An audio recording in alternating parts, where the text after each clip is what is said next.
एक दिन वृंदावन के कुंजों में श्री कृष्ण गोपियों और ग्वाल बालों के साथ विचरण कर रहे थे। चारों ओर मधुर पवन बह रही थी। पुष्पों की सुगंध वातावरण में फैली हुई थी। तभी श्री कृष्ण ने देखा, एक वृक्ष पर मधुमक्खियों का विशाल छत्ता लटक रहा है। ग्वाल बाल बोले, देखो प्रभु, कितनी मधुमक्खियां हैं, कितनी परिश्रमी, ये सारा शहद इन्होंने ही तैयार किया होगा। कृष्ण मुस्कुराए, सखा, यही तो जगत की माया है। एक मधुमक्खी के छत्ते में लाखों मधुमक्खियां शहद इकट्ठा करती हैं और सोचती हैं कि सारा शहद उन्हीं ने बनाया है, किंतु वे ये नहीं जानती कि वह रस तो पुष्प से निकला है और पुष्प सोचता है कि मकरंद उसी ने तैयार किया है, जबकि सूर्य, वायु, पवन और जल के द्वारा उसका जीवन यापन होता है। और फिर मनुष्य आता है, वह उस छत्ते से शहद निकालता है और यह सोचता है कि वही उसका निर्माता है, परंतु वह यह नहीं सोचता कि वह केवल निमित्त मात्र है। कृष्ण का स्वर अब गंभीर हो गया, सखा, ईश्वर ने ऐसे ही करोड़ों जीव जंतु बनाए हैं, करोड़ों ब्रह्मांड, करोड़ों ग्रह नक्षत्र रचे हैं। हम उसकी शक्ति और समर्थता की कल्पना भी नहीं कर सकते। उसके विषय में जानना संभव नहीं। वो अनंत है। उसके सम्मुख तो मस्तक झुकाया जा सकता है, उठाया नहीं। इतना कहकर श्री कृष्ण ने अपनी मुरली होठों से लगाई और जैसे ही स्वर निकला, वहां उपस्थित सब जीव जंतु, मधुमक्खियां, पक्षी, पुष्प, यहां तक कि वायु भी एक क्षण को ठहर गए।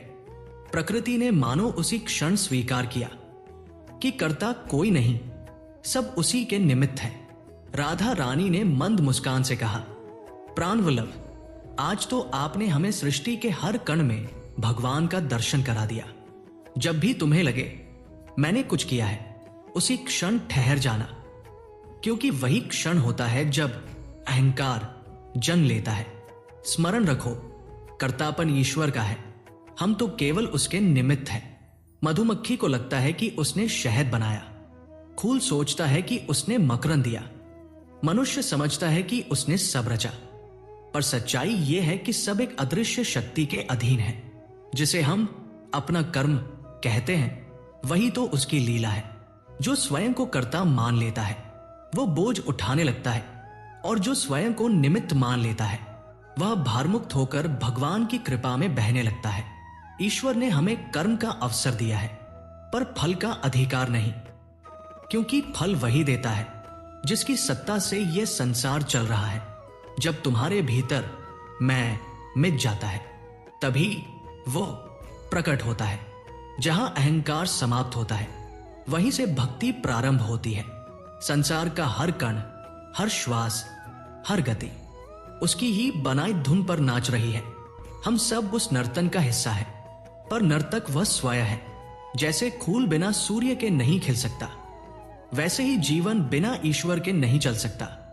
हम सोचते हैं कि हम जी रहे हैं, पर वास्तव में हमसे जीवन जिया जा रहा है, जिसे तुम अपना श्रम, अपनी बुद्धि, अपना सामर्थ्य समझते हो। वो सब उसी की देन है। ईश्वर की कृपा जब घटती है तो प्रतिभा भी मौन हो जाती है। जिस दिन तुम समझ जाओगे कि मैं केवल निमित्त हूं, करता नहीं, उसी दिन तुम्हारे जीवन से भय, चिंता और असफलता सब मिट जाएंगे, क्योंकि तब जीवन भार नहीं, प्रसाद बन जाता है। ईश्वर हमें कर्म करने का अवसर देता है ताकि हम जान सके कि उसकी योजना में हमारी भूमिका कितनी छोटी और उसकी करुणा कितनी विशाल है। श्री कृष्ण की मुरली की तरह बनो, जो स्वयं कुछ नहीं बोलती, पर जब वह उसे होठों से लगाता है तो पूरा ब्रह्मांड गूंज उठता है। जब हम कहते हैं मैंने किया, तो मुरली टूट जाती है, और जब हम कहते हैं उसने कराया, तो संगीत बज उठता है। राधा का प्रेम यही सिखाता है कि समर्पण ही सबसे बड़ी शक्ति है। जो झुक जाता है वही वास्तव में ऊपर उठता है। हर फूल, हर पवन, हर धूल का कण ईश्वर की लीला में सहभागी है। तुम चाहे किसान हो या राजा, सभी उसके वाद्य हैं। स्वर तो वही देता है। इसलिए सखा, जब भी तुम्हें जीवन में सफलता मिले, झुको, धन्यवाद दो, क्योंकि तुमने नहीं, उसने कराया। तुम बस उस अनंत शक्ति के निमित्त बने, और जब जीवन को इस दृष्टि से देखोगे तो हर पल तुम्हें ईश्वर की मुस्कान सुनाई देगी, मुरली के स्वर की तरह जो कहती है, मैं ही करता हूं, तुम मेरे कारण हो। बहुत समय पहले की बात है। एक छोटे से गांव में एक बुजुर्ग महिला रहती थी। उनका जीवन बहुत सरल था, पर उनके मन में प्रभु के प्रति अटूट प्रेम और गहरी भक्ति थी। हर सुबह वे सूर्योदय से पहले उठती, स्नान करती, मंदिर जाती और प्रभु का नाम जप करती। शाम होते ही फिर दिया जलाती, भजन गाती और गांव के लोगों को प्रेम और सेवा का संदेश देती। उनके चेहरे पर हमेशा एक मधुर मुस्कान रहती थी, जैसे भीतर से कोई प्रकाश झिलमिला रहा हो। उन्होंने अपना पूरा जीवन प्रभु की भक्ति और दूसरों की सेवा में समर्पित कर दिया था। एक दिन जब उनका जीवन अपने अंतिम पड़ाव पर पहुंचा तो वे शांत होकर ध्यान में बैठे। उसी समय स्वयं यमराज उनके सामने प्रकट हुए।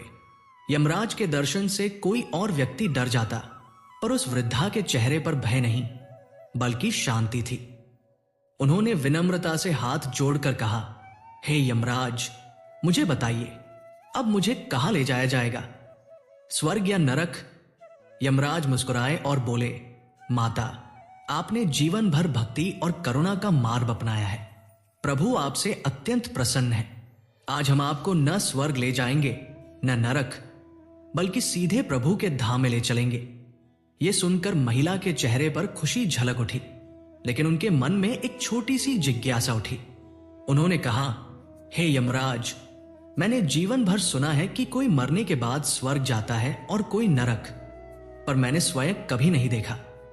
क्या आप मुझे जाने से पहले यह दिखा सकते हैं कि वे कैसे हैं? महिला की आंखें भर आई। उनके मन में एक गहरी समझ उतर आई। उन्होंने महसूस किया कि ईश्वर ने सभी को लगभग समान परिस्थितियां दी हैं, लेकिन जो प्रेम पूर्वक दूसरों की सहायता करता है वही स्वर्ग का सुख भोगता है, और जो केवल अपने लिए जीता है, जो स्वार्थ में डूबा रहता है, वो अपने ही बनाए नरक में जीता है। यमराज ने मुस्कुराकर कहा, माता, यही तो आपने अपने जीवन भर सिखाया था, प्रेम, सहयोग और भक्ति का मार्ग। अब चलिए, प्रभु आपके धाम में आपका इंतजार कर रहे हैं। महिला के चेहरे पर एक दिव्य मुस्कान फैल गई। उन्होंने शांत स्वर में कहा, अब मैं समझ गई हूं कि स्वर्ग और नरक कहीं बाहर नहीं, हमारे भीतर ही है। हमारे कर्म और हमारा दृष्टिकोण ही तय करते हैं कि हम कहां हैं। इतना कहकर वे आंखें मूंद कर प्रभु के धाम चली गई। उनका चेहरा पूर्ण शांति से दमक रहा था, मानो आत्मा को सच्चा विश्राम मिल गया हो। इस कथा से यही शिक्षा मिलती है कि जीवन की परिस्थितियां सभी के लिए लगभग समान होती हैं, लेकिन फर्क हमारे सोचने के ढंग में होता है। अगर हम दूसरों की सहायता करें, प्रेम बांटे, सबके सुख में सुखी रहें, तो यही जीवन स्वर्ग बन जाता है। और अगर हम स्वार्थी बनकर केवल अपने लिए सोचें, तो वही जीवन नरक बन जाता है। इसलिए सच्चा धर्म यही है, दूसरों की सेवा, करुणा और प्रेम। यही वो मार्ग है जो हमें प्रभु के निकट ले जाता है। स्वर्ग कोई जगह नहीं है, वह एक भावना है जो तब जन्म लेती है जब हम किसी और के चेहरे पर मुस्कान लाते हैं। नरक वहां नहीं है जहां अग्नि जलती है, नरक वहां है जहां हृदय में करुणा नहीं होती। जो दूसरों के सुख में सुखी रहता है वह ईश्वर के सबसे निकट होता है। सहयोग वह सेतु है जो मनुष्य को मनुष्य से और आत्मा को ईश्वर से जोड़ता है। जो सिर्फ अपने लिए जीता है वो हर दिन मरता है, जो दूसरों के लिए जीता है वो हर दिन अमर होता है। ईश्वर ने सबको समान परिस्थिति दी है, फर्क सिर्फ इस बात का है, किसी ने उसमें शिकायत देखी और किसी ने अवसर देखा सेवा करने का। स्वर्ग वहां नहीं है जहां सब कुछ अच्छा होता है, स्वर्ग वहां है जहां हम हर परिस्थिति में अच्छा देखना सीख लेते हैं। प्रेम और सहयोग ही सच्ची पूजा है। जिसने किसी दुखी का हाथ थामा, उसने ईश्वर को छू लिया।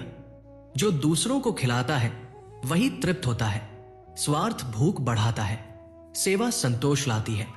जीवन की सबसे बड़ी पूजा है किसी के चेहरे पर मुस्कान लाना। मंदिर की घंटी से बड़ा पुण्य किसी के आंसू पोंछने में है। ईश्वर ने हमें इसलिए नहीं बनाया कि हम अकेले सुखी रहें, बल्कि इसलिए बनाया कि हम दूसरों के सुख का कारण बने।